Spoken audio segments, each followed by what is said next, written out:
તો આગળ વાત કરીએ બોટાદની તો બોટાદનો સુખપાતર ડેમ 100% ભરાયો છે। ડેમમાં સંપૂર્ણ પાણીની આવક થતા ખેડૂતોમાં પણ ખુશી જોવા મળી। સુખપાતર ડેમના 4 દરવાજા 1-1 ફૂટ સુધી ખોલવામાં આવ્યા છે। ડેમ 100% ભરાતા ખેડૂતોમાં પણ ખુશી જોવા મળી।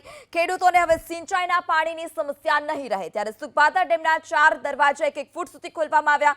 નીચાણવાળા 3 જિલ્લાના 20 ગામોને એલર્ટ કરવામાં આવ્યા છે। નાના પટલા, લીંબોડા, દેડી ગામને એલર્ટ કરવામાં આવ્યા છે। 20 અલગ ગામો કે જેઓને એલર્ટ કરવામાં આવ્યા। દેવળિયા, સાંગણપુર, ગધાળિયાને એલર્ટ કરવામાં આવ્યા છે। નદીના પટમાં ન જવા પણ સૂચના આપવામાં આવી છે।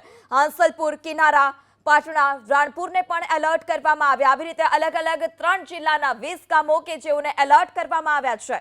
તો સુરેન્દ્રનગરમાં બોટાદનો સુખપાતર ડેમ 100% ભરાયો છે। અલગ નદી નાળાઓ છલકાયા છે, ત્યારે ડેમમાં 100% પાણીની આવક થતા ખેડૂતોમાં ખુશી।